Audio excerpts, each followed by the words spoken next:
Update, my wife has been Baker acted. She did not hurt herself, just said something concerning in public. I got a call from the hospital this morning asking me to head over to some family therapy. Apparently she finally wanted to talk.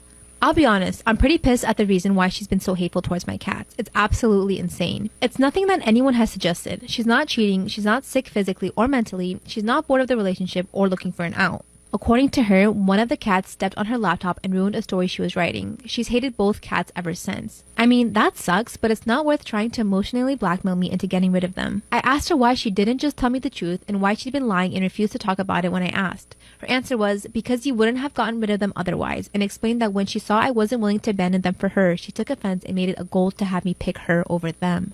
Sickening. Don't know why she actually admitted to it all. The woman with us asked me how I felt about all of it, and I just told the truth. I told her it was a nice run, but I'm probably going to want a divorce. I was asked why, and I told them. I see a new hateful, malicious side of her that I want nothing to do with. She was so set on getting rid of the cats over a fan fiction being ruined that she manipulated her husband. My wife started shouting at me that I betrayed her and that I'm a scum for choosing animals over her.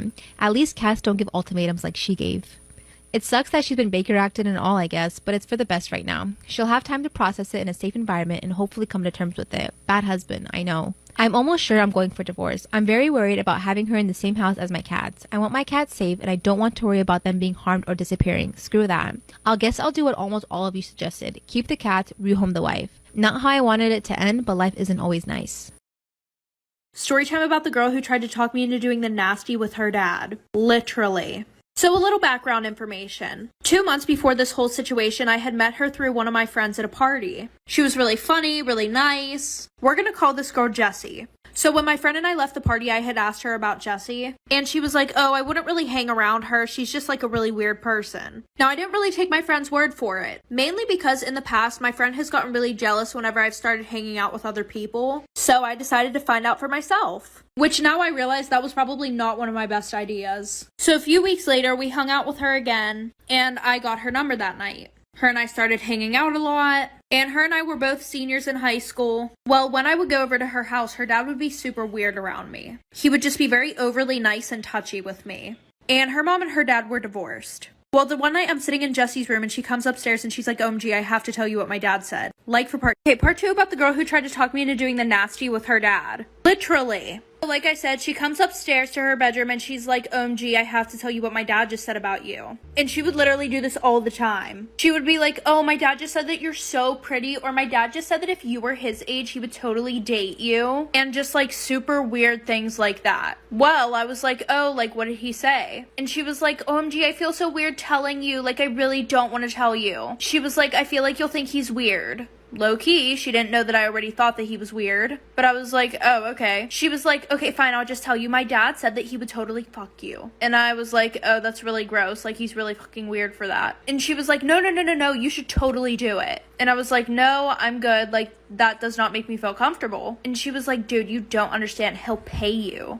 And her dad was super rich, like he owned 4 of his own companies and everything. But still, that was not enough to bribe me to do it with this man. So I grabbed my stuff and I am like about to walk out of her room. And she's like, wait, no, don't go. Like I was just joking. And I was like, no, I'm still gonna leave. And she was like, no, please, please, please don't. Like, how are you gonna get home? I'm not driving you. So I start walking down the stairs and I stop and look into the living room and I see her dad laying naked on the couch, just watching the stairs. It's like he was literally waiting for me to come down here to do the nasty with him. So I start running out the door and her dad chases me and he's like, hey, like, where are you going? What's wrong? And I'm like covering my eyes. I turn around and I'm like, you're what's fucking wrong. You're so fucking gross. After that, she texted me begging me not to tell anybody, and I don't really see her anymore except for when we go to parties and she just happens to be there.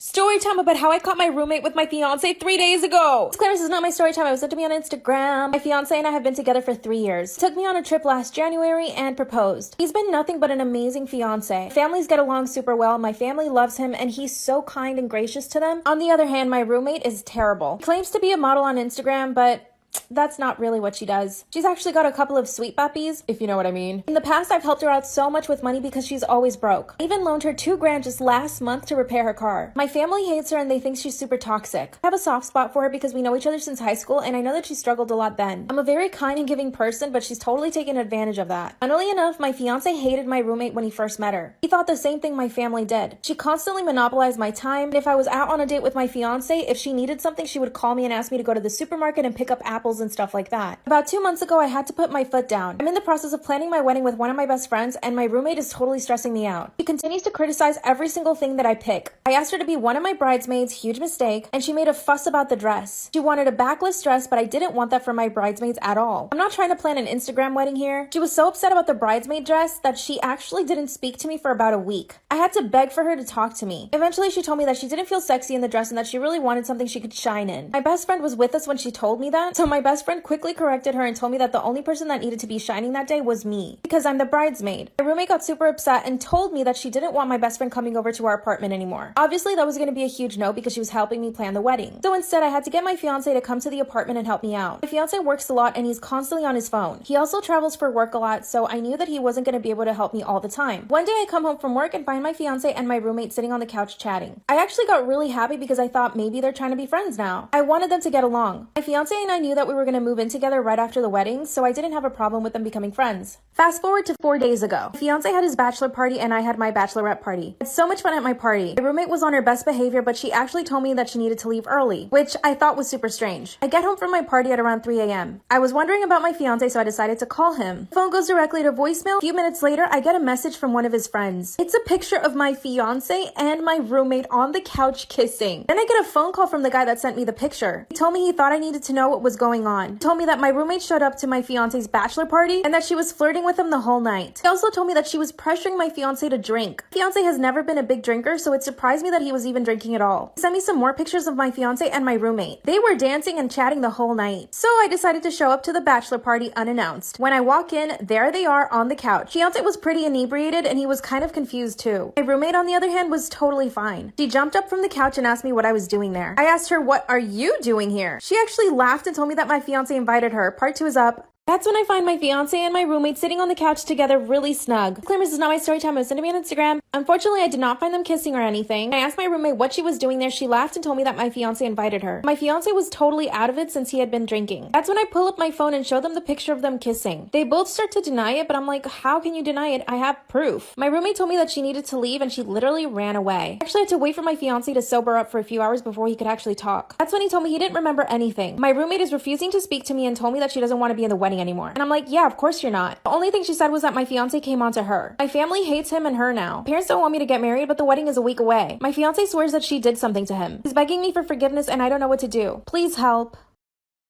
My sister thinks I'm being selfish because I'm not putting my own health at risk to give her a baby. So just over 4 months ago, I gave birth to my 4th and last child. It was a high-risk pregnancy and the birth was very difficult. I won't go into detail as it is still hard for me to think about, but me and the baby are both fine. My doctors advised me that it would be best not to have any more kids, and I agreed. My husband just recently had a vasectomy and is now recovering. My sister and her boyfriend have tried planning for a family for a while, but recently found out she can't conceive. She's been very upset about this, and I do feel sorry for her. Our family mentioned adoption or surrogacy for them, and even though my sister's boyfriend was on board, my sister said she needed time to think. Well, a couple of nights ago, my sister called me to tell me her and her boyfriend had agreed on surrogacy. We talked for a bit, and after a while, she brought up the fact how I had done so well in all of my pregnancy and how I must have loved being pregnant. I knew exactly where this was going, and I reminded her how my last pregnancy went. Yet she told me everything was fine now, so what was my issue? I told her that even though I'm around now, I won't put myself through that again, and just because I'm fine now doesn't mean everything will be fine the next time. She then straight up asked me if I will not be her surrogate, and I told her no, I will not. She then started screaming into the phone about how selfish I am and how I need to look out for my sister and help her when she needed it. I told her I would help her with anything else, but I was not putting my own health at risk and potentially leaving my kids without a mom and my husband a widow. My sister went on to continually scream about how selfish I was being and how much of a bitch I was. I hung up on her and I didn't think about it and went to bed. The next morning, my phone was blown up with Facebook messages and calls from friends and family. My sister had gone on Facebook to rant about me. She went on about how I wouldn't let her be a mom and how I had 4 kids of my own. She said I was a selfish sister for not giving her a baby. My mom and a small handful of people are extremely crush on him. And I would try to subtly tell him that I liked him, but he would always be like, "Ew, don't joke with me like that. Like, that's not true." And eventually, I just kind of got the hint that that was his way of telling me, "I don't like you. Stop before I tell you," in a mean way. So when we were in middle school, he was always having these like 2-day relationships with all these girls and everything. And me, not so much, because sis didn't have a glow up until she reached like her sophomore year in high school. And the thing was, I wasn't that best friend who would be like, "Ew, don't date her, like she's ugly," or anything like that. Like, I would totally respect all of his relationships, happy together, da-da-da-da-da. And unlike him, I would be supportive. Well, the one night at 2 a.m., he came over my house, and he was like, we should both leave our girlfriends and boyfriends." Well, I ended up telling his girlfriend what we did, and they also come to my family cookouts. Story time about how I crashed my dad's really expensive car. So a little background information. My mom had just got remarried to my stepdad 3 years ago, and he was this rich asshole who owned a bunch of food trucks and thought he was the shit. Well, at the time I also had a boyfriend. And like, he had children. He could care less about them. His car was more important. Anyway, so the one weekend my parents are out of town, and one of my friends was throwing a graduation party. So that whole day my boyfriend was trying to talk me into taking the car, and I already knew where my stepdad hid the keys. So I just decided I wouldn't drink that night and I would just take the car. He kept asking me if he could drive, but clearly I said no, because this kid literally told me that he crashed the first 2 cars that he had. So we get to the party, we're having a good time, and one of my friends tells me that everybody's taking pictures with my car outside. Like for part 2. Part 2 about how I crashed my dad's very expensive car. So like I said, everybody's taking pictures of the car, but I decided to let it go at first. I mean, there was one point where I went outside just so that way I could kind of let everybody know, hey, you're taking pictures with my car. Well, half an hour later, my boyfriend and I decided to leave, and he's obliterated. Like, we probably got 50 feet from her house, and then I had to stop the car so that way he could get out and throw up in somebody's yard. Anyway, so he gets in the car, we're on the way back to my house, and my house was like a 20-minute drive away. Well, we were 5 minutes from my house. At this one intersection, I get a green light and I go to make a right, and I accidentally hit a car turning out of the bar parking lot. So I'm literally freaking the fuck out. And my boyfriend's in the seat next to me crying for some reason. So the guy in the other car calls the cops. The cops show up, they call my stepdad and my mom. My boyfriend went to the hospital, he had alcohol poisoning. Well, my boyfriend told his mom that it was all my fault and I'm grounded for 6 months. Story time about how my obsessive ex tried to kidnap me. Disclaimer, this is not my story time. It was sent to me on Instagram. My obsessive ex and I met 3 years ago. We both live in LA and met on set on a modeling job. The first day that we met, he was totally cool, really friendly. Obviously, he was very good looking, so I liked him. But I had just gotten out of a serious relationship, so I had no intention on dating anyone. When he asked me for my phone number after the photo shoot finished, I politely said no. But guess what? The following day, I got a text message from him. He told me he asked the makeup artist for my phone number and she gave it to him. I told him that he shouldn't have done that because I had told him I didn't want to give him my phone number, but he explained that he really liked me and that all he wanted to do was just hang out like friends. At the time, I had no friends in LA. I mean, even now, I only have like one good friend, so I accepted to go have breakfast with him the following day. And of course, he was the most charming guy I had ever met. And weirdly enough, we had the exact same interests. I loved horseback riding, painting, and cooking. And that's when he told me that he also loved horseback riding, painting, and cooking. He even showed me some of his paintings that he had hung up at his apartment. After that, we hung out occasionally. He would come over to my place and I would cook and we would watch a movie. After a few weeks, he invited me to hang out with his guy friends. We had a really great time and all of his guy friends really enjoyed my company. But toward the end of the night, I could tell that he was getting really jealous. When he took me home, he asked me if I liked his friends. And of course I said no. Then he said that it looked like I was having a little too much fun with them. But here's the thing, the way he said it was really cute, like almost endearing, like I actually felt bad for him. So at that time, it didn't really freak me out. We didn't speak for a few days and I realized that I was actually missing him. So I reached out and asked him if he wanted to go on an official date. And he said of course. After that first date, he asked me to be his girlfriend and I said yes. Things moved really quickly after that.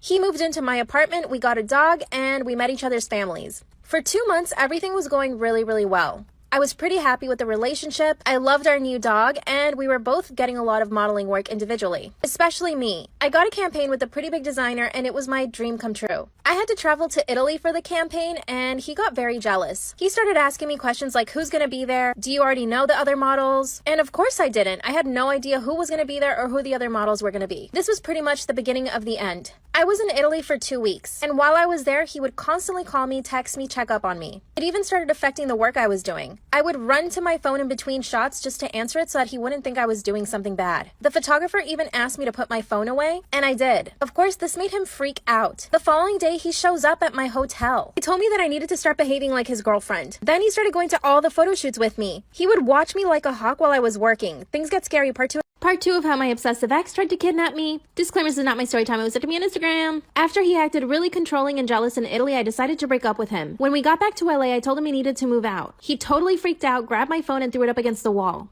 I kicked him out and told him never to come back. The following day, I had to go buy a new phone, and I told him that if he wanted to come pick up his stuff, he could. Luckily, he took all his stuff when I wasn't there, and he even left his apartment key. I thought it was all over. 3 days later, he started blowing up my phone asking if we could talk. I told him I didn't want him coming into my apartment anymore. We agreed to meet in the parking garage so that I could give him a few things he forgot, which of course he left in my apartment so that he had a reason to come back. He finally arrived and asked me to get in the car, but I told him I would not get in the car. Then he started crying and begging for me to get in the car. I had never seen him like this, so I got into the car. He instantly locked all the doors and wouldn't let me out. Then he started driving really fast. I told him to let me out of the car and he said no. I asked him where we were going, but he wouldn't tell me. We finally got into a red light and I managed to unlock the door and get out. I ran straight into a restaurant and I asked them to call the cops. But he came running in after me. Luckily, a few of the servers stopped him before he could reach me. I asked them to take him out and lock the door. I called 911 and told them everything. Within 2 minutes, a police officer was there. And when he searched my ex's car, he found rope, duct tape, and sleeping pills. The officer told me it would be easy to get a restraining order. I called my parents and they flew in straight away. They luckily arrested him that night. When my parents and I went to the police the following day, they told us that they let him out on bail and that they couldn't keep him in there because technically he hadn't done anything illegal. That's when it hit me. I was never going to be safe again as long as he was out there. Later on that day, I found out that one of his cousins is an attorney and that he would do anything to keep him out of jail. So I took it upon myself to do something. I called his modeling agency and told them about everything, and they dropped him from the agency. I moved out of my apartment and got a new phone number, but unfortunately, this hasn't stopped him from finding me. Sometimes I see his car around my neighborhood, and I know that he's made several fake accounts to follow me on Instagram. My parents want me to move back home, but I don't want to. I don't think I should live in fear of him. 2 days ago, he sent me an email and asked me if we could get together and talk. Of course, I said no, but maybe I can reason with him? I don't know. What do you guys think I should do? Story time about how my best friend got with my boyfriend. Whenever I was in 6th grade, my mom had put me in this summer camp. And that's where I met my best friend, Jenna. Well, any boys that I liked at summer camp, Jenna would try and go after them. So fast forward, Jenna and I never went to the same school, which was so nice because I could literally tell her about any guy that I liked and she would not know who the hell it was. Okay guys, real quick before we continue with this story time. Today's story time is sponsored by my favorite investing app called Public. With the app Public, I always know which stocks are trending and what my friends and other awesome people are investing in. So make sure to go click the link in my bio to start investing with as little as $1. Okay guys, back to the story. Well, I decided to invite her to my school's football game, the one that my boyfriend was going to be playing at. So I'm getting ready at my house and we're about to go pick her up. And she tells me that she's going to wear one of her dad's Hawaiian button-up shirts and some jean shorts. So I decided to wear the same thing because I didn't want her to feel uncomfortable because she never met anybody at my school before. Like for part 2. Story time about how my best friend got with my boyfriend part 2. Real quick, sorry this part is really late. TikTok would not let me post this video at all. So I pick her up and she's wearing a completely different outfit than what she told me she was wearing. And the whole time we were at the game, she was bothering me about who my boyfriend was. And because I knew she was a hoe, I definitely did not tell her who it was. Well, the one week I couldn't make it to one of my boyfriend's football games. And Jenna just decided to show up to my school's football games even though she didn't even fucking go there. Well, the one night she met my boyfriend. She texted me about it that night saying, oh, he's super cute, da-da-da-da-da. I asked my boyfriend what he thought of her, and he said that she was weird and she was hitting on all of his friends. So I thought I didn't have to worry about them getting together, right? Wrong. He had invited me to this party and said that I could bring her, so I decided why not give her the benefit of the doubt. Jenna and I had planned on leaving that night because my mom couldn't pick us up in the morning. Well, Jenna ended up spending the night, and I went back there in the morning, and there were hickeys all over my boyfriend's neck.